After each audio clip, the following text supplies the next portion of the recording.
Iya. Sampai di mana nih tadi? Dirasa tongi ya. Sebenarnya puasa itu tidak sah kalau tidak dirasakan. Iya, Di. Karena kita itu disuruh berpuasa supaya kita merasakan lapar dan haus. Jadi kalau kita bilang ini tidak dirasa saya puasa, berarti Iya. sesuai itu dengan perintahan kita itu disuruh puasa supaya kita bisa merasa lapar dan Betul. merasa haus. Karena kalau kita tidak disuruh merasa lapar dan haus, bisa saja itu kita makan obat-obatan pada saat sahur supaya kita sepanjang hari tidak lapar dan haus. Gimana nih kalau tidur sepanjang hari? Tetap dia tambah lapar itu. Orang itu kalau tidur tambah lapar, itu tambah haus. Iya, Di. Coba mikir tambah low itu kalau tidur. Betul. Sudah salat subuh langsung tidur tambah low itu. Ih, Tambah Dende. terasa itu puasa kalau kita banyak tidur. Sampinta itu. Iya. Mau piahan.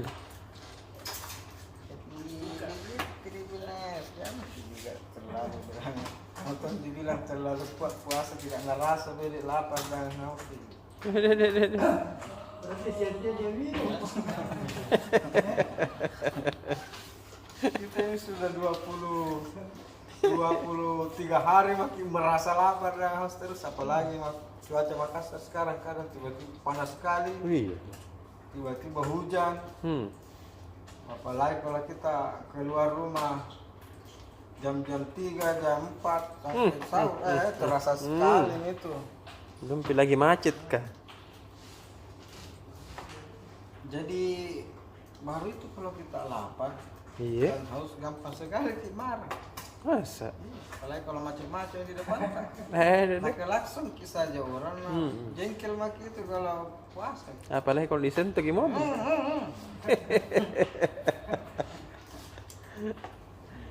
Besar saja bunyi mobilnya di samping tanah jengkel mah. Apa tongin deh? Sekali susah sekali kita sabar di jalan raya sekarang apalagi di Makassar. Dan ini fenomena di Makassar ini dalam Ramadan ini yang berbeda dengan sebelumnya. Tiba-tiba macet sekali di Makassar kalau sore-sore. Kenapa ada deh?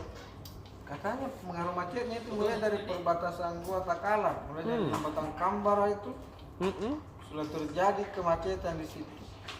Sampai Jalan Alauddin macet. Udah nyambung sampai Veteran, sampai di Veterani. Nah kalau ini nih yang macet, semua jalan-jalan provinsi, jalan kabupaten di sekitarnya seperti Jalan Malengkeri, Jalan Manuruki, Rabaria, Andi Tondro, Dentata, sudah macet. Ikut Tommy? Kancing di situ. Biasa itu perjalanan dari ujung Malengkeri sampai Cendrawasih yang hanya sekitar 3 kilo, 4 kilo, sampai di 4 jam. Deh. Sampai bikin pari-pari. Iya. Baru anehnya tidak ada bilang ada truk mogok di tengah jalan, tidak ada.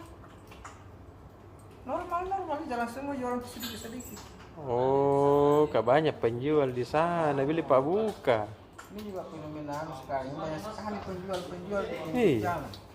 Jadi biasanya itu benar sebelumnya kalau Ramadan itu yang banyak menjual di pinggir jalan itu es buah, Iya. cendol, Iya. palu butung, Belum sedih. yang manis-manis seperti itu. Iya. Tapi sekarang ini di Makassar yang banyak dijual di pinggir jalan kalau menjelang buka puasa itu celana lepis, Udah. baju kaos. Siapa yang mau buka puasa dengan celana lepis? Iya. Dia membuat macet itu, sepatu, sendal itu dijual di pinggir jalan. Barang Ustaz. Jadi ini ada perubahan yang terjadi. Saya curiga belanja online di Makassar ini Mm-mm. turun drastis. Iya dik, karena banyak orang langsung. Sekali penjual di pinggir jalan. Iya tahu. Jadi itu kalau dulu itu yang banyak dijual di pinggir jalan itu hanya makanan-makanan, minuman-minuman. Sekarang sampai pakaian-pakaian, sepatu-sepatuan, topi-topian, jaket-jaketan, cabe-cabean. Itu semua dijual di pinggir jalan. Dan semua penjual berlomba memamerkan dagangannya di pinggir jalan semua. 5.000. Itulah yang membuat jalanan di Makassar ini tambah macet. Hei dede. Tidak perlu pemerintah sebenarnya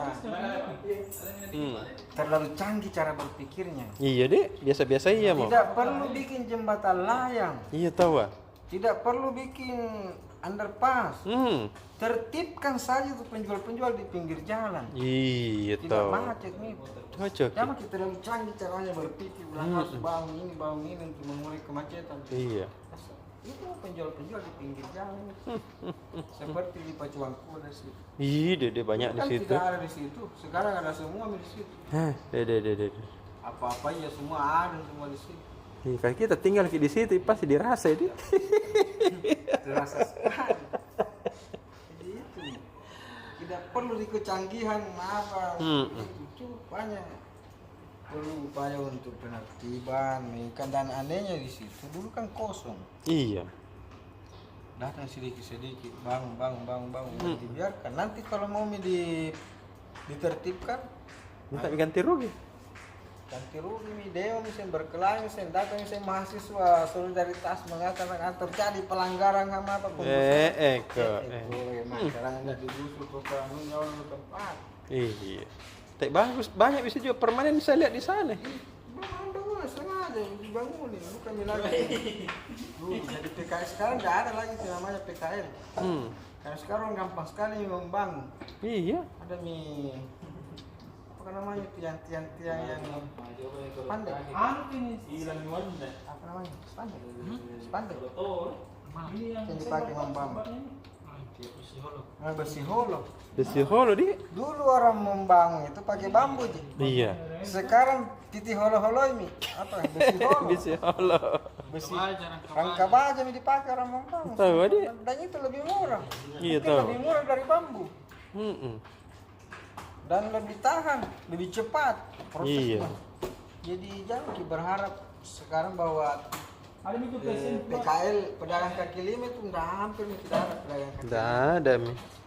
Semuanya sudah berkaki itu kaki. Bukan Kaki lagi beton mi. karena sudah ada nih rangka baja, Iya. ada yang besi holo, kontainer.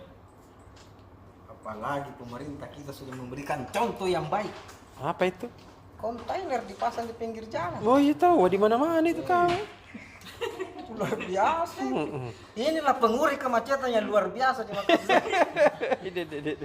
Yang tadinya tempat parkir mobil dipasangi kontainer di situ. Otomatis mobilnya pindah-pindah sedikit ke bahu jalan. Iya. Mau di apa sekarang itu kontainer kah? Tidak ada aja. Lewat mie kopi itu kah? kontainer. Oh, kontainer itu. Kalau tidak ada isinya di pinggir jalan, lebih dibuka supaya jadi tempat parkir motor. Iya. Itu canggihnya itu kalau kontainer tempat parkir motor. Iya deh. Kalau hujan tidak kehujanan motor tak, panas tidak Betul. kepanasan motor tak. Atau sekalian buka saya semua dindingnya itu kontainer. Atapnya saja yang dipertahankan. Saya Iya. juga masuk mobil tadi situ. Iya. Mudah-mudahan Pak Dan dengar. Nah dengar ki? Ada mi komentarnya Pak Dan? Nanti linknya Pak Dan. Bilang ada usulan. Iya. Kontainer itu dibuka dindingnya. Hmm. Kan tinggi-tinggi tuh kontainer sedikit. Kasihnya sedikit-sedikit timbunannya di pinggir-pinggirnya supaya Iya. motor bisa masuk. Mobil, kalau tidak bisa masuk semua mobil, kepalanya mau kasih masuk mobil kan. Iya deh. Supaya kalau ke hujan tidak panas kayaknya kaca mobil kayak depannya.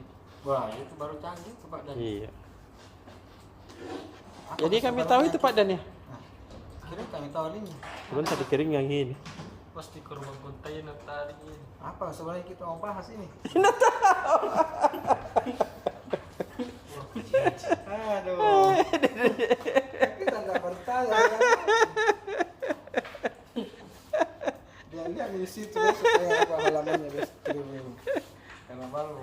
Nasibnya dulu dia Tribuners deh.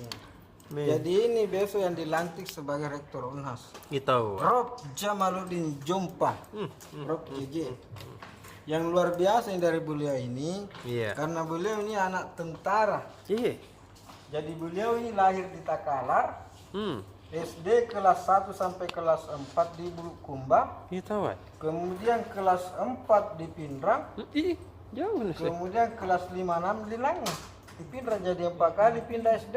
Ih, oh ke tentara tahu pindah tugas ke bapak. Nah, Banyak sekali teman SD ini. banyak sekali. Batanya reuni itu. Yang heran repot nanti rektor Unas ini, kalau beliau mau hadir semua reuni SD-nya. Itu mi. Balas mi. Empat. Sumpah alumni SD. Ay, Pasti semua mengundang kalau reuni. Pasti begitu. Apalagi rektor. Penghormatan ya. Jadi Balas lagi rektor kah. di Pindrang agak lama. Makanya Makanya di sana banyak teman, agak lebih banyak temannya di Pindrang. Jadi SD, SMP, SMA di Pindrang. Jadi selama SMP, SMA di Pindrang, beliau ini jadi petani. Kita tahu. Jadi pulang sekolah langsung biasa ke sawah, membajak sawah, mencangkul, dan selalu bawa buku. Tahu adik. Selalu bawa buku. Sama waktu saya tinggal di kampung. Iya. Saya di Empang karena bawa buku di Empang, bawa buku Wiro Sableng, baca-baca di Empang. Sampai berenang. Saya panjat kelapa di atas dahan-dahan kelapa itu. Iya. Saya baca Wiro Sableng di situ.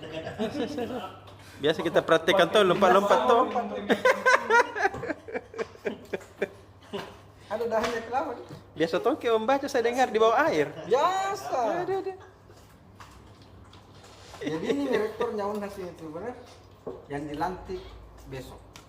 Yang dilantik hari Rabu 27 April. Gantikan Menggantikan Prof dia. Dia Aristina Puleburu. Iya. Jadi beliau ini terpilih jadi rektor Unas pada tanggal 27 Januari. Dilantik pada tanggal 27 April. Kita tahu. Jadi 77 nah bilang orang tua. 77. Jadi 27 Januari terpilih, 27 April dilantik. Nah ganti tong nomor handphonenya nanti. Dan jam pukul 17 Itu. sebentar ini serah terima jabatan. Jadi 77 semua. Tahu. Jadi pukul 10 lewat 7 menit dilantik. Iya. Pukul 17 sore serah terima jabatan. Ih, Jadi semuanya serba 7. mantap nanunya Karena perencanaan. 7 kali pindah sekolah. Itu. Jadi 7 sekolahnya baru kuliah di Unas. Iya deh. 4 sekolah SD-nya, 2 SMP-nya, 1 SMA-nya. Iya, ini ada apa nanti?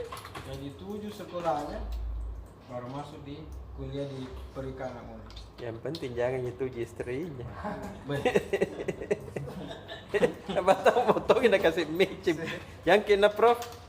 Tapi orang anu Pak Prof jadi baik sekali beliau. Baik deh. Satu di kesulitan beliau ini kalau dia nanti mau hadiri reuni semua SD. sekolahnya. Baik, beliau itu menghadiri. Jadi selamat Prof JJ. Iya. Beliau selalu disapa Prof JJ, Prof Jamaluddin Jompa. Beliau ini profesor yang paling tinggi skopusnya di Unas. Scopus.